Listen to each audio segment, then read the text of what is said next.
तो दोस्तों finally CCS की तरफ से एम का लड़ाकू विमान को अप्रूव कर दिया गया और अब इस पर काम बहुत ही जल्द स्टार्ट कर दिया जाएगा। फाइनली बात इसके इंजन को लेकर आती है तो बहुत ही जल्द अमेरिका के साथ इसके इंजन को लेकर भी डील साइन कर ली जाएगी और उसके बाद इस पर काम स्टार्ट हो जाएगा। लेकिन दोस्तों अहम मुद्दा ये नहीं है, असल में देखा जाए तो मुद्दा यहाँ पर MRFA डील को लेकर है। अब यहाँ पर कई सारे एक्सपर्ट्स की तरफ से ये माना जा रहा है कि MRFA डील जो कि बहुत ही तेजी से यहाँ से की जानी थी, अब उसको लेकर शायद ब्रेक लग सकता है। लेकिन दोस्तों आखिरकार क्या होना है ये आपको हम विस्तार से बताएंगे। आप वीडियो में एंड तक बने रहिए। साथ ही अगर आप चैनल पर नए हैं तो चैनल को सब्सक्राइब कर लीजिए ताकि सबसे पहले हमारी वीडियो आप तक पहुंच पाए। तो चलिए दोस्तों सीधे चलते हैं वीडियो पर। तो दोस्तों अब यहाँ पर MRFA टेंडर को लेकर चर्चाएं तेज होती हुई दिखाई दे रही हैं और इस बार चर्चा तेज होने के पीछे का कारण डिफेंस कम्युनिटी नहीं है बल्कि खुद एयरक्राफ्ट मैन्युफैक्चरर्स हैं। और जिस तरह से इनके तरफ से रवैया देखे जा रहे हैं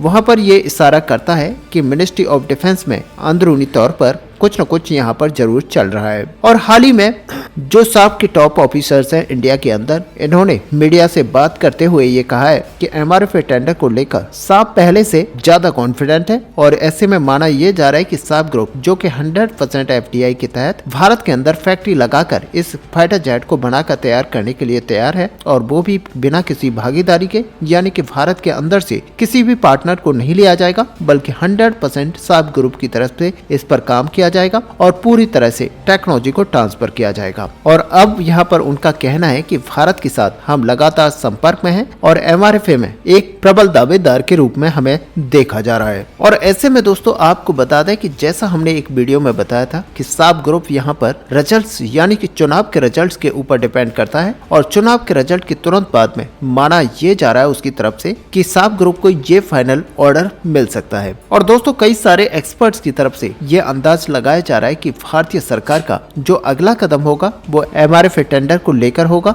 और दोस्तों जब से रिक्वेस्ट फॉर इंफॉर्मेशन इश्यू किया गया है साफ ग्रुप की तरफ से लगातार अपने ऑफर्स को काफी अट्रैक्टिव बनाया गया है, बल्कि वो जिस ऑफर के साथ अभी सामने आए हैं ये कहीं न कहीं भारतीय वायुसेना के इंटरेस्ट को सिंगल इंजन फाइटर जेट की तरफ मोड़ता है। और ऐसे में साफ ग्रुप की तरफ से यहाँ पर कहना है कि न सिर्फ इस एयरक्राफ्ट को हम भारत के अंदर बनाने के इच्छुक हैं बल्कि जो ट्रांसफर ऑफ टेक्नोलॉजी है वो भी देने में कोई आपत्ति साफ ग्रुप को नहीं है। ऐसे में उनका ये भी कहना है कि पूरा का पूरा इकोसिस्टम भारत के अंदर सेटअप किया जाएगा और इन फाइटर जेट्स का निर्माण पूरी तरह से भारत में किया जाएगा। और ऐसे में आत्मनिर्भर भारत जो इनिशिएटिव है उसको पूरी तरह से सपोर्ट किया जाएगा। और साथ ही दोस्तों उनकी तरफ से ये भी कहना है कि जो इंडिजिनियस प्रोग्राम है उसको यहाँ पर 100% सपोर्ट किया जाएगा और जो इस फाइटर जेट के अंदर पार्ट लगाए जाएंगे उनको भारतीय कंपनियों के द्वारा लोकल तरीके से मैन्युफैक्चर करवाया जाएगा और पूरी तरह से ये एयरक्राफ्ट भारत की जरूरतों के हिसाब से बनाया जाएगा। और कस्टमाइज करने के लिए यहाँ पर साफ ग्रुप पूरी तरह से तैयार है। और साफ का यहाँ पर यह भी कहना है कि ग्रिपेन ई फाइटर जेट है वो भारतीय जरूरतों को पूरा करने में सक्षम है। और ऐसे में दोस्तों इस एयरक्राफ्ट को लेने के पीछे सबसे बड़ा जो मकसद होगा वो यहाँ पर यही होगा कि भारत जिस तरीके से चाहेगा वो अपने मर्जी के मुताबिक इसमें कस्टमाइज कर पाएंगे। और साफ इस चीज के लिए पूरी तरह से तैयार है और उनका ये साफ कहना है कि जितने भी ऑफर भारत को दिए गए उनमें से सबसे कम कीमत में यानी कि कॉस्ट इफेक्टिव जो भी ऑप्शन होगा वो ग्रिपेन ई होने वाला है। हालांकि यहाँ पर साफ इकलौती कंपनी नहीं है जो कि इस तरह के बयान दे रही है और यहाँ पर चर्चाएं हो रही हैं, बल्कि आपको बता दें कि लॉकहीड मार्टिन की तरफ से भी यहाँ पर काफी बड़ी अपडेट निकल कर आई थी और वो थी F-15EX को लेकर। जी हाँ दोस्तों यहाँ पर F-15EX को लेकर लॉकहीड मार्टिन की तरफ से ये कहा गया था कि वो भी भारत के अंदर इस फाइटर जेट को बनाने के लिए तैयार हैं और साथ ही उनकी जो कॉस्ट है वो काफी इफेक्टिव होने वाली है और उसको काफी कम किया जाएगा। साथ ही लॉकहीड मार्टिन की तरफ से ये बिल्कुल क्लियर किया गया था कि अमेरिका कभी भी अपने फाइटर जेट के अंदर किसी अन्य देश के वेपन सिस्टम को नहीं लगने देता है, लेकिन लॉकहीड मार्टिन इसके लिए भारत को पूरी तरह से सहयोग करने के लिए तैयार है। और यहाँ पर भारत जिस तरीके से यहाँ पर अपने वेपन सिस्टम को लगाना चाहता है, जिस भी वेपन सिस्टम को लगाना चाहता है वो इस F-15EX फाइटर जेट के अंदर लगा पाएंगे। और दोस्तों जिस तरीके से देखा जाए तो लॉकहीड मार्टिन की तरफ से ये भी कहा गया था कि जिस तरीके कि मॉडर्नाइजेशन यहाँ पर इस फाइटर जेट के तहत भारत कराना चाहता है वो यहाँ पर करा सकता है। अमेरिका बिल्कुल भी तैयार है और यहाँ पर अमेरिका की तरफ से 100% टेक्नोलॉजी ट्रांसफर की बात कही गई थी। साथ ही अमेरिका का ये भी कहना है कि इसको पूरी तरह से भारत के अंदर बनाया जाएगा। इसके जो पार्ट्स और कंपोनेंट्स होंगे उनको भी भारत के अंदर ही लोकली मैन्युफैक्चर कराया जाएगा। यानी कि यहाँ पर मेक इन इंडिया प्रोसेस को सहयोग मिलेगा और भारत के अंदर ही इस फाइटर जेट को बनाकर तैयार किया जाएगा। और दोस्तों अगर यहाँ पर डसॉल्ट एविएशन के राफेल फाइटर जेट की बात की जाए तो राफेल फाइटर जेट को एक प्रबल दावेदार के रूप में यहाँ पर देखा जा रहा है और राफेल फाइटर जेट यहाँ पर पहले से भारत यूज करता है, इसीलिए यहाँ पर सबसे प्रबल दावेदार के रूप में देखा जा रहा है। और साथ ही